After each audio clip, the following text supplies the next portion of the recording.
안녕하세요. 차원이 다른 뼈아픈 이야기 차다뼈.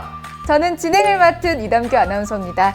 여러분들의 뼈아픈 이야기를 들어주실 차원 정형외과 이준규 원장님 모셨습니다. 원장님 안녕하세요. 안녕하세요. 네, 저는 차원 정형외과의 대표 원장 이준규입니다. 여러분의 뼈아픈 이야기를 성심성의껏 들어드리겠습니다. 원장님 벌써부터 든든합니다. 뼈아픈 이야기 성심성의껏 들어주신다고 하셨는데요. 사실 살짝 이야기를 들어보니까 원장님께서 평소에도 정말 환자들이 많으시다고 들었습니다. 솜씨라고 해야 될까요? 그만큼 실력이 너무 뛰어나셔서 오늘 토요일인데도 진료하고 오셨다고 들었는데 원장님 맞나요? 네, 오늘 토요일 같은 경우는 저희가 2시까지 진료하는데 2시 조금 넘어서까지 많은 분들을 뵙고 왔습니다. 오늘도. 네, 정말 토요일인데도 시간을 넘어서까지 진료를 하고 오셨다고 합니다. 자, 그럼 본격적으로 그 마음을 가득 담아서요. 여러분의 차원이 다른 뼈아픈 이야기 시작해 보도록 할 텐데요. 우리가 일상 속에서 이 어깨 통증이 있으면요. 그냥 나이 탓이야 이렇게 생각하시는 분들 많으시죠. 그 중에서도 많은 분들이 겪고 계시다는 오십견. 원장님 이거 굉장히 궁금해요. 오십견은 어떤 질환이고 또 어떤 이유로 생기는 건가요?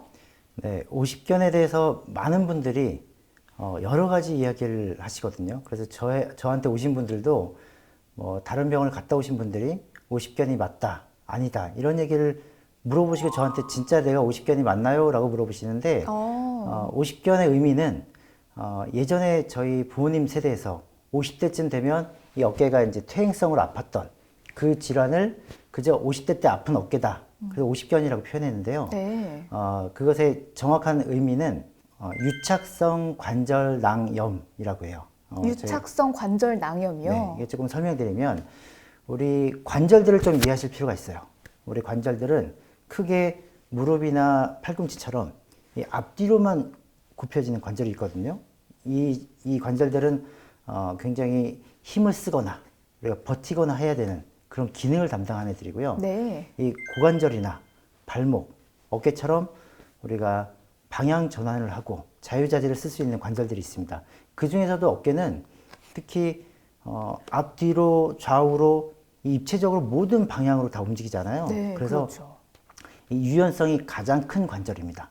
그 이유가 이 다른 관절에 비해서 어깨를 싸고 있는 관절 주머니, 관절낭이 굉장히 부드럽고 유연해요. 그래서 우리가 잘 늘어나는데 이곳에 염증이 생기면 우리가 유착이 되고 들러붙고 하면서 관절의 가동 범위가 줄어들고 그래서 유착성 관절낭염, 우리가 말하는 오십견이 생기는 겁니다.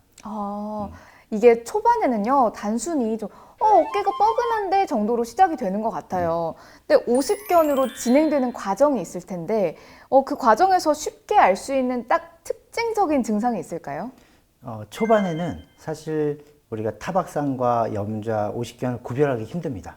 하지만 잘 생각해 보시면 타박상이나 근육통들은 우리가 적어도 일주일, 2주일 지나면 다 회복이 되거든요. 그런데 3주, 4주, 특히 한 달 이상 지났는데도 낫지 않고 오히려 잘 생각해 보면 관절의 가동 범위가 점점 줄어드는 그런 증상이 있다면 가장 먼저 오십견을 의심해 봐야 됩니다. 그래서 이 오십견은 꼭 50대에만 오는 게 아니기 때문에 말씀하셨듯이 20대, 30대도 꽤 많이 옵니다. 저희가 예를 들면 버스를 타다가 한번 부딪힌다거나 엘리베이터를 타다가 한번 이렇게 부딪힌 후에 며칠 아프고 괜찮았는데 이게 3주, 4주 지나면서 어깨가 점점 불편하네. 이게 오십견의 그 전조 증상이고요. 네. 이게 20대, 30대에도 많이 올 수 있습니다. 그래서 그 증상이 생기면 꼭 의심해 봐야 되는 게 오십견입니다. 이것도 궁금해요. 주변에서 에이 오십견은 시간 지나면 다 나아라고 많이 말씀하시거든요. 네. 이렇게 방치를 하면 어떻게 될까요? 아까 말씀드렸던 것 중에서 우리가 퇴행성 오십견은 감기처럼 지나가기 때문에 실제로 한 달 정도 지나면 많이 좋아집니다. 그것을 겪으셨던 분들이 주변에 진짜 심한 오십견 분들한테 같은 얘기를 해주시면 그분들이 그걸 믿고 있다가 실제로 심하게 진행돼서 병원에 늦게 오는 경우가 많거든요. 그러네요. 네, 그래서 오십견은 우리가 감기처럼 지나가는 퇴행성 오십견이 있고요.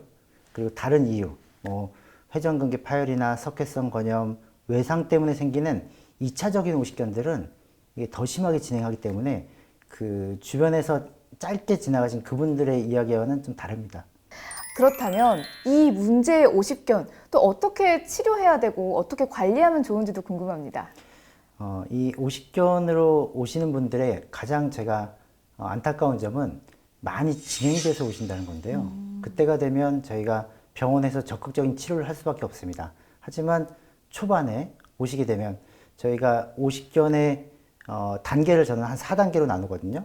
어깨가 굳어진 정도를 조금 굳어졌는지 그럼 1단계, 중간 정도 굳어졌으면 2단계, 많이 굳어졌으면 3단계, 아주 많이면 4단계로 표현을 하는데 1단계 정도 돼서 자각 증상을 가지고 일찍 오신 분들은 집에서 찜질을 하거나 스트레칭을 하고 또는 그 먹는 약에 도움을 받으면 충분히 혼자서 좋아질 수 있는데 네. 보통 그때 안 오시거든요. 보통 2단계나 3단계 돼서 오시기 때문에 그때 되면 병원에서 여러 가지 적극적인 치료가 필요합니다. 네, 이런 경우도 있을 것 같습니다. 가령 단순 근육통인 줄 알고 왔는데 오십견이었다 이런 경우 있을 것 같고요. 또는 진단 과정에서 이거는 단순 통증이 아니었구나라고 실제로 기억에 남는 환자분들 많으실 것 같은데요. 이런 사례들 좀 기억에 남는 사례 있으실까요? 네, 저희 환자분들 중에서 그렇게 늦게 오신 분들이 사실 많거든요. 심지어는 다른 병원에서 6개월, 1년씩 치료받다가 오신 분들이 많아서 그분들을 치료하고 났는데, 제일 그분들이 이제 또 기억에 남는 거는, 1년, 2년 지난 후에 반대쪽 어깨가 아파서 오십니다. 그런 분들이 계신데, 네. 이때는 굉장히 빨리 오세요. 제가 말씀드렸던 1단계에 오세요. 본인이 겪었기 때문에 저랑 치료하면서 제가 설명드리고 치료 과정을 다 같이 이해했기 때문에 다음번에 다른 곳이 아프면 금방 옵니다. 그래서 그때 제가 이제 보람을 느끼죠. 그분들도 본인도 더 심해지면 힘든 걸 알기 때문에 빨리 오시게 되고 치료 결과도 예후도 좋습니다. 혹시 저는 오십견 아닌데요 라고 계속 좀 아닌 것 같다고 의심하는 환자분들도 계셨을까요? 네, 그런 분들도 꽤 계시는데요. 네. 이유가 우리가 관절의 가동 범위가 굉장히 넓기 때문에 이 생활 습관이 차이가 큽니다. 예를 들면 운동을 많이 하시고 또 그 팔을 움직이고 자유자재로 좀 많이 쓰신 분들은 본인이 아픈 걸 금방 자각하거든요. 네. 근데 집에서 책을 보시거나 뭐 일도 많이 안 하시고 사무직에 계신 분들은 팔의 가동 범위가 얼마 안 되기 때문에 실제로 오십견이 진행되는 과정 중에 깨닫지 못하고 너무 아플 때 오시거든요. 그래서 그분들 말씀은 아픈 지 일주일밖에 안 됐다. 뭐 2주일밖에 안 됐다고 하시는데 제가 봤을 때는 진행된 거는 3, 4개월, 5개월 되신 분들이 있습니다. 그때 제가 말씀드리면 이제 선뜻 이해를 못 하시거든요. 네. 그리고 인정하지도 좀 않으시고 그래서 오십견이라는 걸 좀 받아들이기 힘들어 하십니다. 그분들을 또 이렇게 잘 이해시키고 설득하고 치료해서 좋아지는 경우들이 대부분이니까 그런 건 전문가의 의견을 잘 들으시면 좋을 것 같습니다. 원장님, 그러면 오십견이 오기 전에 그걸 예방하려면 일상에서 어떤 방법들 실천할 수 있을까요? 가장 좋은 거는 스트레칭입니다. 스트레칭인데 우리가 환자분들께 스트레칭 많이 하세요 하면 이렇게 움직이시거든요. 근데 이거는 저는 스트레칭이 아니라 몸풀기라고 표현해요.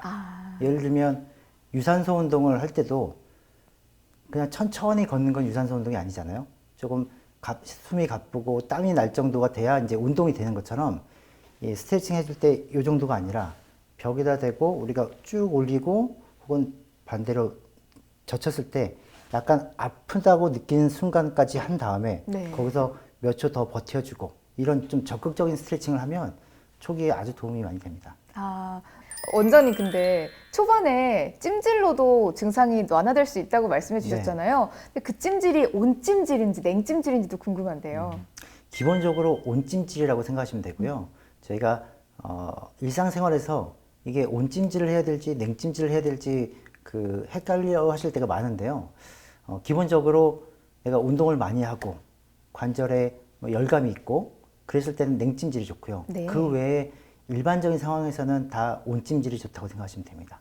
그 온찜질도 종류가 여러 가지가 있는데 우리가 핫팩을 하게 되거나 혹은 뜨거운 탕에 담그는 경우가 있는데 뜨거운 탕에 담글 때가 더 깊이 열이 전달되기 때문에 저희가 예전에는 사우나나 목욕탕에 가서 이 목까지 담그고 이렇게 5분씩 있는 걸 추천드렸었던 적이 있었습니다. 네. 네, 그럼 그 정도로 50견일 때는 온찜질이 효과가 있다라고 말씀해 주셨습니다. 50견은 우리가 평소에 주변에서 많이 들어본 용어죠. 그래서 자칫하면 나이가 들면 생기는 질환이라고 생각하시기가 쉬운데요. 참으면 괜찮겠지, 좀 있으면 낫겠지, 이런 생각하실 수 있습니다. 하지만 오늘 원장님 말씀 잘 들으셨죠? 오늘 영상 보시고 내 증상과 좀 비슷하네 라고 생각이 드시면요, 최대한 빨리 병원을 찾아주시길 바라겠습니다.